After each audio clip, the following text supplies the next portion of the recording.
वाहिगुरु जी का खालसा वाहिगुरु जी की फतेह। आज का हुक्मनामा धन धन श्री गुरु ग्रंथ साहिब जी महाराज जी का तखत श्री हरमंदर साहिब पटना साहिब जी से लिया गया है।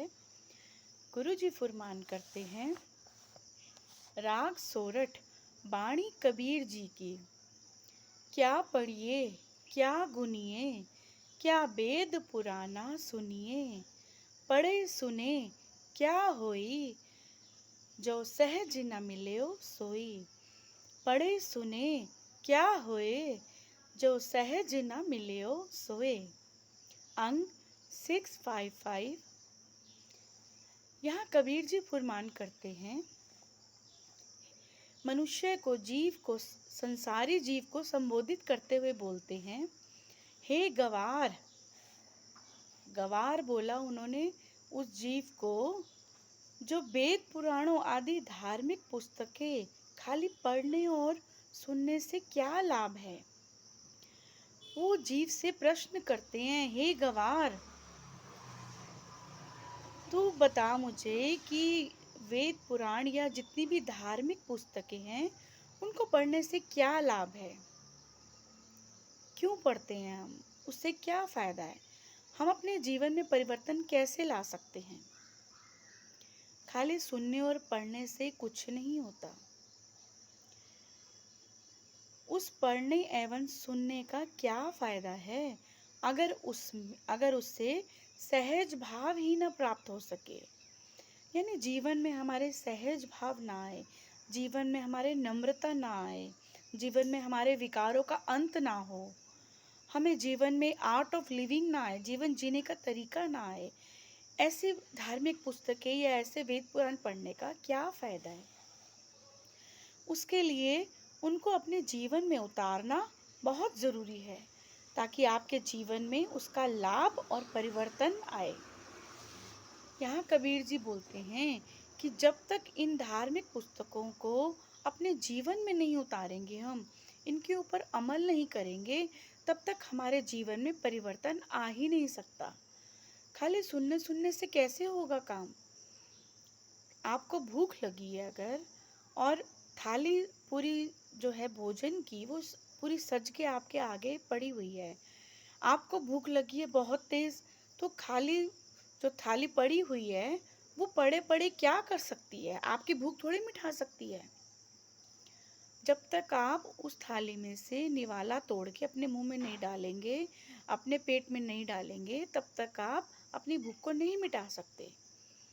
ऐसे ही कबीर जी बोलते हैं यहाँ कि जब हम ज्ञान की बातें जितनी भी हैं हम सत्संग जाके सुनते हैं, महापुरुषों के मुंह से सुनते हैं, या पढ़ी लिखी बातें जितनी भी धार्मिक ग्रंथ हैं, पुस्तकें हैं, जितनी भी बातें हैं, यहाँ तक कि गुरु ग्रंथ साहिब जी की जो बातें हैं, ज्ञानी और गूढ़ी बातें जो हैं, वो भी हम अपने जीवन में जब तक लगाएंगे नहीं, तब तक हम उसका लाभ नहीं उठा सकते।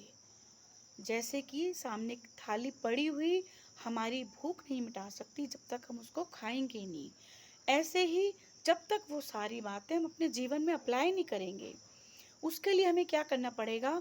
सबसे पहले अपने अंदर की कमियों को झांकना पड़ेगा, हमारे अंदर कौन सी कमी कहाँ पर है, कौन से अवगुण हैं, फिर उसको चेक करेंगे, चेकिंग करेंगे अपनी। और जब चेक करेंगे तो पता लगेगा कि ओहो, हमारे अंदर तो अहंकार भी है, हमारे अंदर तो ये विकार है, हमारे अंदर तो मोह है, हमारे अंदर तो माया का लोभ है, हमारे अंदर तो ये चीज़ है, हमारे अंदर तो ये कमी है। तब धीरे धीरे अपनी कमियां जो हैं वो सारी उभर के बाहर आएंगी। जब तक हम अपनी चेकिंग नहीं करेंगे, अपने आप को झांक के देखेंगे नहीं, अपनी इनर चेकिंग नहीं करेंगे, तब तक हमें अपने अंदर की पहचान नहीं पता लगेगी कि हमारे अंदर क्या कमियां हैं और उसकी करेक्शन कैसे करनी है हमने। तन तन श्री गुरु ग्रंथ साहिब जी महाराज हमें हर बात की हर बात को किस तरह से चेक करना है, कौन सी कमी को किस तरह से ठीक करना है, उसको किस तरीके से करना है, वो सब तरीके गुरु ग्रंथ साहिब जी में बताते हैं। और गुरु बताते हैं कि हमें सत्संग जाने का फ़ायदा तभी है, किताबें और ग्रंथ हमें पढ़ने का फ़ायदा तभी है, हमारे विकार तभी खत्म होंगे जब तक हम इन ग्रंथों को, इन बातों को अपने ऊपर अप्लाई नहीं करेंगे, तब तक कुछ नहीं हो सकता। खाली सुनने, देखने से, पढ़ने से कुछ नहीं होता। प्रैक्टिकल हमें करना पड़ेगा। जब तक हम प्रैक्टिकल नहीं करेंगे, तब तक हम कुछ नहीं कर सकते। हमारा जीवन जैसा चल रहा है, हम जैसे दुख में चल रहे हैं, जैसे दुख झेल रहे हैं, वैसे ही दुख झेलते रहेंगे और बार बार यही बोलते रहेंगे, नानक दुखिया सब संसार, नानक दुखिया सब संसार।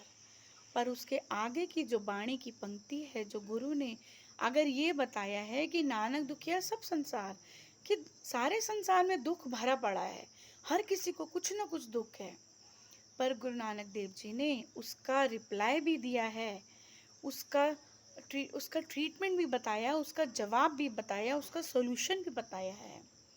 नानक दुखिया सब संसार, सो सुखिया जिस नाम आधार। जिसने नाम का आधार ले लिया, वो कभी दुखी हो ही नहीं सकता। गुरु उसके अंग संग रह के हमेशा रक्षा करता है, हमेशा प्रोटेक्शन करता है उसकी। ताती वाव ना लग गई, पार ब्रह्म शरणाई, चौगिर्द हमारे रामकार, दुख लगे न पाई। ताती वाव यानी तत्ती वाव भी नहीं लगने देता उसको। जो प्रभु की आज्ञा में रहता है, गुरु के चरणों में रहता है, गुरु की बातों पर अप्लाई करता है, चलता है, उसको परमात्मा तत्ती वाव भी नहीं लगता। कहने का मतलब, उनको कोई दुखों का साया, माया का साया, विकारों का साया छू भी नहीं सकता। जो गुरु की शरण में रहते हैं और सत वचन की पढ़ाई पढ़ते हैं, गुरु का और परमात्मा का जो जो आदर करते हैं और उनकी बातों को अपने जीवन में अप्लाई करते हैं, उनको दुख छू भी नहीं सकता, तत्ती वाव नहीं लग सकती संसार की। माया रूपी जो अग्नि है, वो भी उनको कुछ भी नहीं बिगाड़ सकती है। यहाँ कबीर जी इसीलिए बताते हैं। धन धन श्री गुरु ग्रंथ साहब जी महाराज, बहुत शुक्राना है गुरु ग्रंथ साहब जी महाराज जी का, जो हर पल हमारी संभाल रख के हमें स्टेप बाय स्टेप सही कदम रखने का तरीका बताते हैं। वाहेगुरु जी का खालसा, वाहेगुरु जी की फतेह।